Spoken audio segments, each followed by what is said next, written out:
peuple congolais naye kopesa bino mbote nazongi lisusu na Sper TV info bo like bo aimer yango bo partager eza mopanzi sango molobeli na bino kabanga Didé mwana mboka congolais de père et de mère na nzela ya Sper TV info na ye lelo po tolobela makambo ya Congo. Soki Congo te tozana esika mususu tokokende te. Soki Congo te tokotika la bapaya. Soki Congo te tozaba esclave. Lelo na ye to banda eza premier épisode, premier chapitre ya bitumba oyo ezwi biso banda mbula ebele plus de 21 à 22 ans na est ya mboka na biso na Goma na Grand Kivu à l'époque. Aujourd'hui bapanzeli biso Grand Kivu ekomi Bukavu, Butembo, Uvira, Kanyabayonge, bisika ebele. C'est pourquoi molobeli na bino mwana na bino leki na bino ayeko lelo po tomeka ko partager makambo eza ya est de la République démocratique du Congo na kombo na yo yango na pese bino mbote mingi peuple congolais. Bandeko naza koyebisa bino ke mboka na biso vi potentialité na bomengo toza nango eza na pasi makasi bitumba ebandaki depuis 1926 par un infiltré Tchengerero Uruguera na 1926 na 1960 bitumba ezalaki mais les Congolais ils étaient distraits, ne comprenaient absolument rien. Yango monaki Bob Denard, Che Guevara, Jean Scram baye ko se proclamer président na ex-Zaïre à l'époque le Congo. Et Che Guevara akendaki musika pona kolobake comme les Zaïrois sont distraits tozo benga na bango na mboka oyo parce que ne comprennent absolument rien batika le ba esclave to benga na bango na Congo ndenga to benga na ba indien na États-Unis d'Amérique. Voilà difficulté oyo place makambo bandeli yangona nyonso na bomengo ya République démocratique du Congo avec notre potentialité ya bomengo tozanango bandeko eza premier épisode makambo eza ebele makambo eza ndongo makambo eza minene mais nzamba lala kate nzambo oyo apesa biso Congo oyo apesa mabele oyo mabele ya Simoki Kimbangu fuluzi alobake mboka oyo okotika la jamais kokabwana ekokabwana ta mukolo moko te. Bandeko 1965 1979 1984 bazo sala coup d'état nde place bitumba ebandaki et bitumba ebandaki d'abord sur le plan de niveau international batindeli monsieur Mobutu le président zaïrois à l'époque mon président batindeli monsieur Barthélemy Bisengimani. Et lorsque Barthélemy Bisengimani aye Barthélemy Bisengimani ayaki na COP. Quelle a été COP ya Bisengimani? COP ya Bisengimani ezalaki ya ko balkaniser République démocratique du Congo. Comment réussir balkanisation? Ça a commencé par d'abord le découpage territorial ya Grand Kivu. Parce que Kivu à l'époque il a Kivu moko. Mais lorsque Barthélemy Bisengimani aye le directeur ya cabinet ya Mobutu le tout puissant le seul directeur où ya salaki ba 8 ans. C'est là où Barthélemy Bisengimani a réussi à compenser Kivu. Ya komona kuzalaki na Baïtouri, Bukavu, Nord Kivu, Sud Kivu. Tandis que à l'époque lorsque tozalaki na Grand Kivu, Rwandais, Ougandais, aza kokota, biso tout yebaki ke Rwandais wana koti, Ougandais wana koti. Mais lorsque Barthélemy Bisengimani aye, il a réussi à kosala ya yango. Et cet homme-là apaisé qui makas parce que azalaki na appui à toute une communauté internationale. Barthélemy Bisengimani a bandi kokotisa bandeko na ye ba étranger ou rwandais na sol congolaise pour que bakoma ba homme influent. Yango monaki lelo soki se retrouver na mboka Goma okomona bato baza ba grand fermier. Bato bazana ba bilanga minene o bazana ba hectare ya bilanga minene ce sont toujours les Rwandais et ceux qui ont ba grand pasteur na Goma baza toujours ba roi ba Rwandais et elle a déjà COP planifié Lorsque bazo boma mese Abdjarimani, génocide rwandaise baza ko boma Abdjarimani. Mbala moko bitumba ebandaki. Ezalaki ya kobatama me ebimi déjà ya mpoisa. Parce que à l'époque Boutros Kali alaka secrétaire ya Nations Unies. Lorsque babomi Abdjarimani ba Hutu, ba réfugié Hutu bakoti na Congo. Ba réfugié Hutu bakoti na Congo. Boutros Kali ayebisi Mobutu que il ne faut pas les désarmer. Mais yokanan batu bauti musika bayena manduki na bangombe na mbongo na manduki na basi na bana bakote la biso et bazui espace. Tandis que na norme ya relation internationale lorsque ba réfugié bakote lio il faut le déplacer na pays na bango frontalier tinda bango musika. Mais la communauté internationale comme elle a déjà complot moulaï va imposer Mobutu que tu n'as pas le droit de les déplacer. Atiki bango kaka na seferi wana na secteur wana bagare bandi bagare ba ebandi. C'est là où Batouana va s'infiltrer na Congo. Ils ont commencé à apprendre notre point faible et nos points forts. Elle va comprendre les points forts na biso na point faible na biso ba comme ko s'intéresser na la politique congolaise. Ba s'intéresser déjà dans la politique ya Congo. Ndele loto yeko mona ba Azaria Surubero ba s'infiltrer. Va comprendre le point faible du peuple congolais. Zaïro à l'époque va s'introduire dans la politique. Tu veux comprendre. Maintenant, toujours même communauté internationale. Comme souci naïe ezalaki kaka ya kobalikaniser Congo pour accomplir leur vision ya zone africaine internationale réservée pour l'expatrié. Nde babandi ko s'imposer et pas s'imposer. Là, va s'imposer, même communauté internationale est allée chercher Ngandou Dissas. Alors que Ngandou Dissas, ils fermeté Ngandou Dissas, ils ont allé plus vite. Parce que Laurent Désiré Kabila. En 1997, Ndebitumbe Bandi. Ndebitumbe Ebandi. En 1997, Laurent Désiré Kabila a Yelibiso et Touloukou Yaba Rwandais dans le sol congolaise. En 1984, Bakota qui comme réfugié. En 1997, Kabila Kotisi Bango officiellement, je dis bien officiellement, comme citoyen congolais. En commençant par Bizi Makarera, le patron de la diplomatie congolaise. Bizi Makarera, patron de la diplomatie congolaise. Chose grave, Bizi Makarera, au lieu de faire la politique, la diplomatie de la République démocratique du Congo, Bizi Makarera faisait la diplomatie de la République rwandaise. Et pour balkaniser, pour que l'Est de la République est comme un pays à part, République du Volcan. Peuple congolais, Ezalaki Makambumoko, capitale. Qu'est-ce qui s'est passé? Tozoya, Bizi Makarera, lorsque le peuple congolais a comprendre, que non, je dois me prendre en charge. Je dois me prendre en charge. Ndebizi Makarera, babandiko beta kop, na ba rifeta barera. Babandiko peta kop, na ba James Kabarebe, ba beti kop, na ba Moïse Nyarungabu, ba beti kop, na ba Sultanu Makengo, ba beti kop, na ba Ngunda Abattoir. Tala etuluku ya batu, soi-disant. C'est pourquoi, dans l'Est du Congo, tu as un problème trop sérieux. Parce que tu as déjà un niveau de confusion très compliqué. Il y avait les Congolais, Babalaki Bassi Rwandais. Et il y avait aussi les hommes rwandais, Babalaki Bassi Congolais. Mais tripotage, et heureusement que Bissot ou la Kababantou, ils ont passé pour que Coco a sacrifié Coco Naï. Mais ce n'est pas le cas avec les Rwandais. Les Rwandais sont prêts. Après, il y a 10 000 bateaux. Mais à protéger Bibouele. Toye. Laurent Désiré Kabila a après 2001. 2000. À comprendre que Bizi Makarera n'est pas un citoyen congolais. C'est un citoyen rwandais.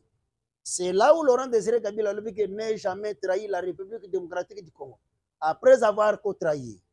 Nzokande. Kabila Azoya en 97, il a cherché. On l'a trompé par toute une communauté internationale, surtout Maison Blanche. Basali accord de l'Émirat. oyo lelo bakoti na constitution congolaise oyo ezolukela biso bamindondo pour sauvegarder l'unité panafricaine. La RDC est censée les donner, abandonner partie à souveraineté. Biloko ezalaka na mikili misusu te ba imposer biso 1+4. Tout ça pour créer un désordre dans la République démocratique du Congo. Lorsque Laurent Désiré Kabila se rendre compte que Naza pris en otage par les Rwandais, mais déjà tard. Déjà tard. Yango manaki na 2000 bitumba e bandaki baye ko sala l'effort ya koboma Laurent Désiré Kabila. Ba bomi Laurent Désiré Kabila. Babomi Laurent Désiré Kabila bitumba e bandi na est de la République démocratique du Congo. Un certain monsieur Sultan Makengo alalika gabo alamuki rebelle. Chose grave. CNDP ngunda battoir. Un Rwandais mais ba PC nationalité congolaise.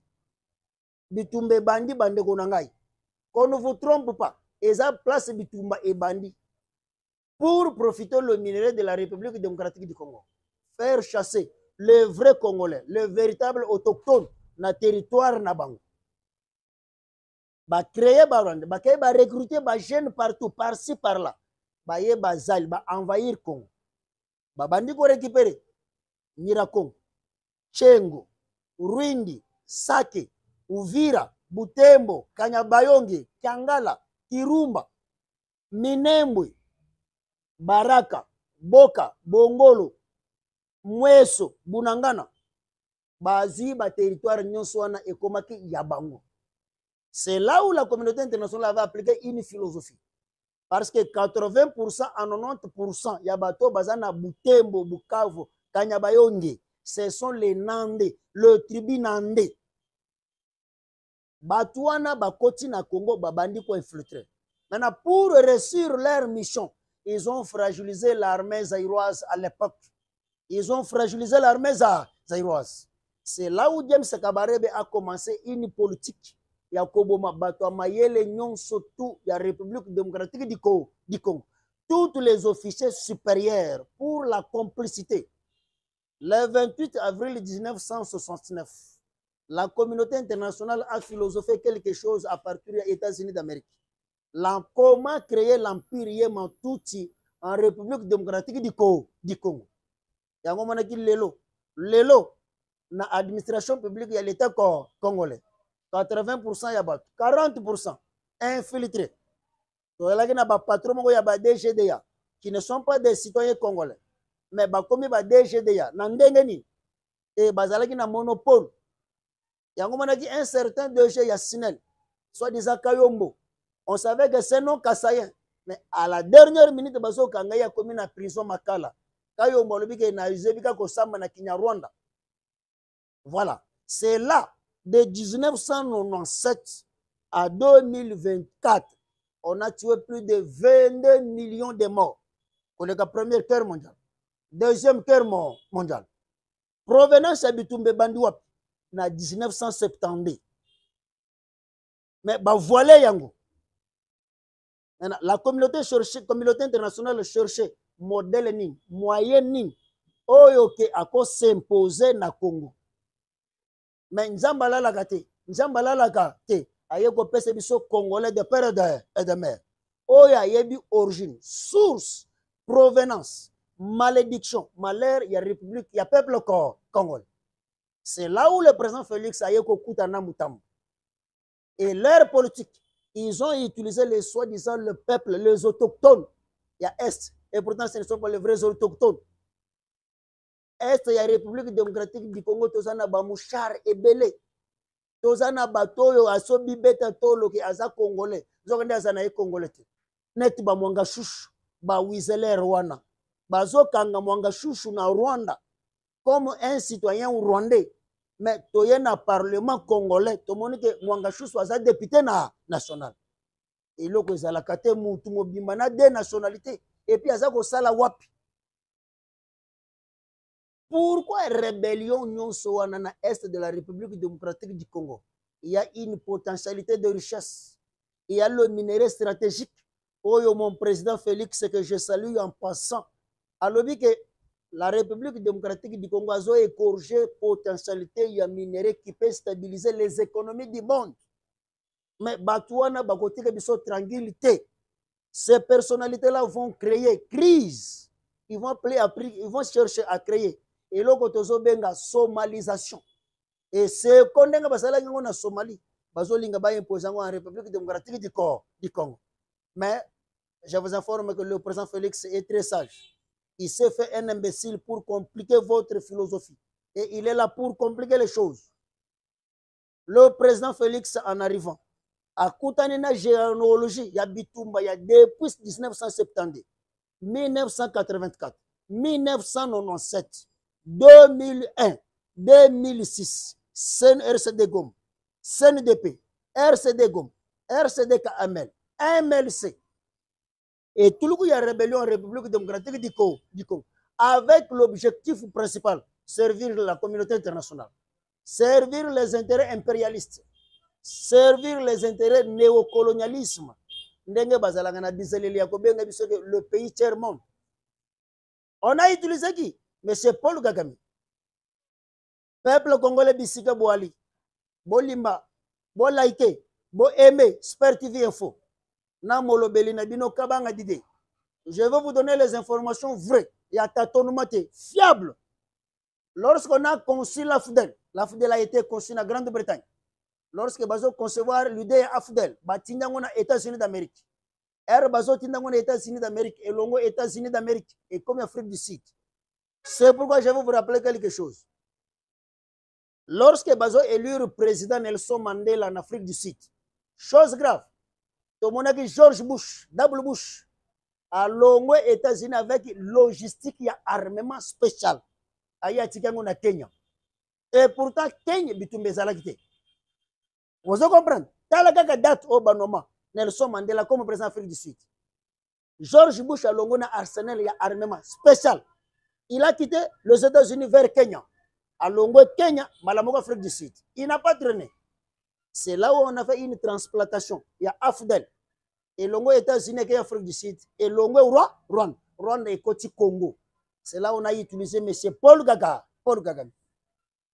Et qui n'a jamais eu la chance de développer la République démocratique du Congo. Qui n'a jamais eu la chance de quelque chose pour le Rwanda. Paul Kagame, qui n'a jamais eu la chance de réfléchir pour l'Afrique centrale, il y a Grand Lac, mais en train de tuer ses propres frères de la République démocratique du Congo. Il y a un moment qui est fort, à fond de M. Charles Onana. Vérité, c'est belé, mais tu as décortiqué parti par parti. Comme le premier épisode, c'est pourquoi je suis venu vous dire ceci. Deuxième épisode, je vais vous relater comment on a utilisé M. Paul Kagame et quelle a été la conversation faite par M. Paul Kagame. Mais lorsque le président Félix est venu, à M. Paul Kagame, on a de frères réfléchissant pour développer l'Afrique. Mais Paul Kagame est tellement comme marionnette, il y a la communauté internationale. Azalaka marionnette, il y a les États-Unis d'Amérique. Aboyaki koyoke lendekonaye Félix Antoine Chilombo Tshisekedi. Mais, lorsque l'armement est y, il bandaki déjà au niveau de Kenya. Lorsque on a utilisé M. Paul Kagame. Lorsque on a utilisé Paul Kagame, dans 97, c'est l'applicabilité. Il y a découpage territorial, il y a balkanisation de la République démocratique du Congo, dont l'Afrique du Sud était complice. C'est là où Tshisekedi, le père très intelligent, Bassali va organiser le dialogue intercongolais. C'est là où vous remarquerez que le dialogue intercongolais est le cas en Afrique du Sud. Parce que l'Afrique du Sud, elle a qui tremplin. L'Afrique du Sud, elle a qui tremplin. Lorsqu'Afrique du Sud a raté qu'on réussisse une mission, il y a l'Afrique du Sud a commis que zonga pour que tout le monde. Et la RDC est entourée par 9 pays limitrophes. Et tu dois comprendre que presque tous les 9 pays limitrophes de la République démocratique du Congo, ce sont nos ennemis. Ce sont nos ennemis. Peuple congolais, to fongo la miss, to linga Congo, à part Congo, to zana ilogo mususute. Lelo est le premier épisode. Il y a Caire, il y a Est de la République démocratique du Congo. C'est pourquoi, Bolinga, Sper Info TV, une chaîne, il vous parle des choses réelles, à temps réel. Sous la bénédiction, il y a Parlement debout, base bic rouge. On est là. Et sous la bénédiction de son Excellence, Monsieur le Président de la République, Félix Antoine Tshilombo Tshisekedi, avec tous mes collaborateurs, il y a Parlement debout, base bic rouge. Tout ça, vous savez que vous aimez, Spert Info TV, vous aimez, vous partagez, vous likez. Ça, ce n'est que le début. Je reviendrai dans quelques heures. On appelle ce nom comment et comment le président de la République, Félix Antoine Tshilombo Tshisekedi, a eu l'intelligence et la sagesse de jouer complot international. C'est là où il s'est tapé la poitrine pour que Namiye Banaza, président du Congo, il faut pacifier l'Est. Et le président Félix, à 97%, il a déjà pacifié l'Est. Et tu faut comprendre qui est ennemi de la République démocratique du Congo et qui n'est pas ennemi de la République démocratique du Congo. C'est pourquoi je vous donne mon numéro plus 243 85 14 63 644. Plus 243 85 14 63 644. Que Dieu bénisse la République démocratique du Congo.